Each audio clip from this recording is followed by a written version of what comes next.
UK work permit के बारे में चंद मजीद मालूमात और आपके सवालात के जवाब आज की वीडियो में दिए जाएंगे।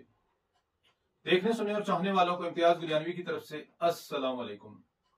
आप देख रहे हैं अपना पसंदीदा चैनल यूके स्टार टीवी। साहिबो, चंद दिन पहले मैंने यूके वर्क वीजा के मतलब एक वीडियो बनाई थी जिसके बारे में आपके सैकड़ों की तादाद में मैसेज आए, जो ज्यादातर तो पॉजिटिव ही थे, लेकिन चंद एक ऐसे थे जिन्होंने दिल दुखाया थोड़ा सा। तो मैं अपनी बात की वजाहत करता चलूं कि अल्लाह ताला का मुझ पे लाख लाख शुक्र है। उसने मुझे मेरी हैसियत से बढ़ के नवाजा है, हर लिहाज से, हर तरह से। मेरा ये चैनल बनाने का भी और ये वीडियो बनाने का भी सिर्फ और सिर्फ मकसद यही है।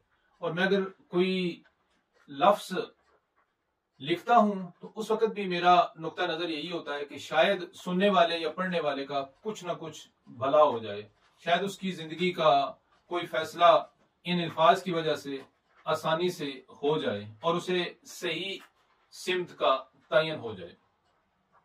जहां तक यूके वीजा कंसल्टेंसी की बात है तो यहाँ पे कानून ये है कि स्वाय एक बाकायदा वकील के जिसके पास एक सर्टिफिकेट होता है, कोई भी बंदा आपको किसी किस्म का कोई मशवरा फराहम नहीं कर सकता। अब अजीब अजीब बातें सुनने में आती हैं कि 3 महीने पहले जो बंदा खुद वीजा लगा के आया है, यहाँ पे आके वीजों का कारोबार कर रहा है, उसकी बंदों से बात हो गई है, बंदे आ रहे हैं जी, बंदे लाखों रुपए तनख्वाह ले रहे हैं। ये कुछ ऐसी बातें हैं जो सुन के दिल दुखता है। मैंने पहले भी यही कहा था कि ये एक अच्छा चांस है, आपको अवेल करना चाहिए, क्योंकि यूके गवर्नमेंट को स्किल्ड वर्कर की जरूरत है। तो जो बंदे भी इस पे आ सकें उनके लिए अच्छा है कि आते ही आपको रिहाइश और काम मिल जाएगा। लेकिन इसके साथ साथ मैंने ये भी कहा था कि आप एजेंट माफिया से बचें, क्योंकि अगर एक असल है तो इस वक्त 99 2 नंबर हैं जिनके पास कोई काम नहीं होता, वीजा निकलवा लेते हैं, फिर आपसे कहते हैं जी कि आप यहाँ पे आए, आके टैक्स दें, काम करें इनलीगल और हमें पैसे देते रहें, हम आपको पे स्लिप बना के देते रहेंगे। मैं आपको दोबारा ये बात कहता हूं कि अगर तो आपका कोई भाई, कोई बाप, अजीज, रिश्तेदार जिसपे आप 100% भरोसा कर सकते हैं, 99% भी नहीं, 100% भरोसा कर सकते हैं, अगर वो आपको कोई ग्रीन सिग्नल देता है या किसी बंदे से बात करता है तो आप आ जाएं। लेकिन इसी राह चलते से किसी ऐसे बंदे से जिसकी फेसबुक पे या किसी सोशल मीडिया पे आपकी कोई लाइक सलाइक हुई है, उस बंदे के साथ कभी भी लेन देन ना करें, क्योंकि ज्यादातर जो लोग आने वाले हैं वो 20, 22, 25 हजार पाउंड अपनी जमीन, जायदाद, कारोबार, इवन के घर और बीवी का जेवर तक बेच के आ रहे हैं। तो ये भी सोचेंगे अगर खुदा ना खास्ता कोई धोखा हो गया तो आप कहां पे खड़े होंगे।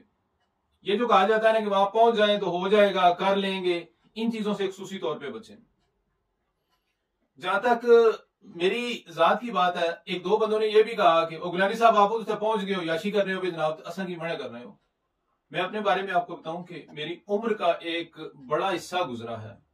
दूसरे लफ्जों में अगर आप कहें तो मेरी पूरी जवानी गुजरी है, तब मैं यहां तक पहुंचा हूं। 24 साल हो गए हैं मुझे यूरोप में। 11 जनवरी सन 2000 को मैं पहली बार फ्रांस के चार्ल्स डिगाल एयरपोर्ट पे उतरा था और उस वक्त भी अल्हम्दुलिल्लाह मैं लीगल था। मुझे अल्लाह के फजलो करम से यूरोप में या यूके में एक लम्हा भी इनलीगल गुजारने की जरूरत महसूस नहीं हुई। मेरी पूरी उम्र, मेरी पूरी जवानी 24 साल गुजरे हैं, तब मैं किसी मकाम पे या किसी जगह पे पहुंचा हूं।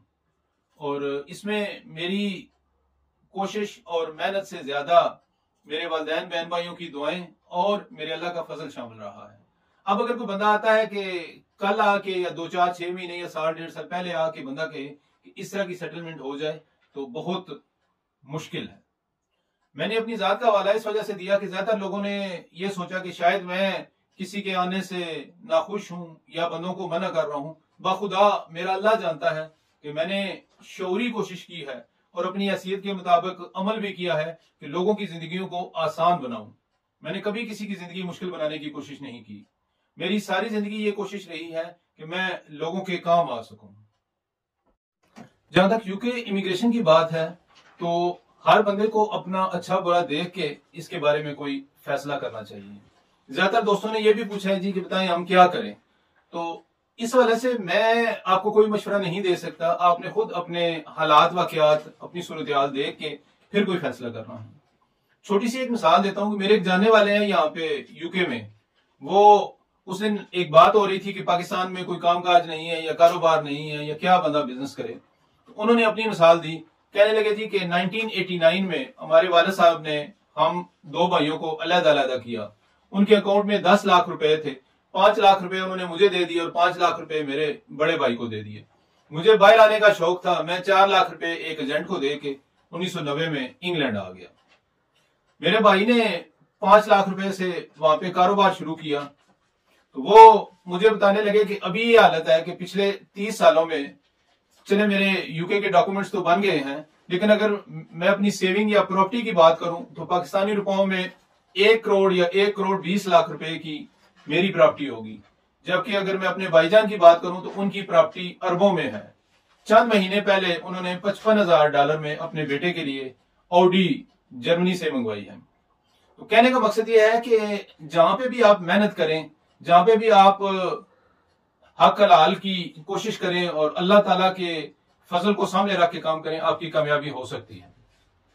जहां तक यूके की बात है तो पिछली वीडियो में मैंने आपको तफसील बताई थी, तकरीबन वही है। सबसे पहले आपको कॉस इशू करवाना पड़ता है, सर्टिफिकेट ऑफ स्पॉन्सरशिप। अभी जून में अभी 1 जनवरी से मेरा ख्याल है ये वीजों में ज्यादा सख्ती कर रहे हैं और इनकी फीसेस वगैरह भी बढ़ा रहे हैं, क्योंकि मसला ये है कि यहाँ पे जो अभी तक जो लोग पहुंचे हैं उनमें से सिर्फ 20% ऐसे हैं जिन्हें आगे जॉब्स वगैरह मिल रही हैं। 80% जो हैं वो जलील ही हो रहे हैं, उनके पास ना कोई रिहायश है ना कोई खाने पीने का मसला है। और ये गवर्नमेंट के लिए एक बहुत बड़ा सर दर्द बना हुआ है कि ऐसे बंदों के साथ क्या किया जाए। तो आपसे मेरी यही गुजारिश है कि जब भी किसी बंदे से बातचीत करें, ठीक, सबसे पहले उस बंदे की क्रेडिबिलिटी देखें कि आया वो बंदा इस काबिल है कि आप अपनी पूरी जिंदगी की जमा पूंजी उस एक बंदे के कहने पे दाव पे लगा दें। और एक और बात ध्यान में रखें कि सिर्फ पहुंचना मसला नहीं होता, आप ये सोचा करें कि पहुंच के आप क्या करेंगे। मैं दोबारा एक बात कहता हूं कि अगर आपने बहरहाल रिस्क लेना ही है तो बमा फैमिली आने के बजाय आप अकेले आए, क्योंकि कानून ये है कि जब आप अकेले आएंगे तो 7-8 महीने के बाद जब आप रेगुलर काम करते हैं तो आप किसी वक्त भी अपने बीवी बच्चों को दोबारा बुला सकते हैं।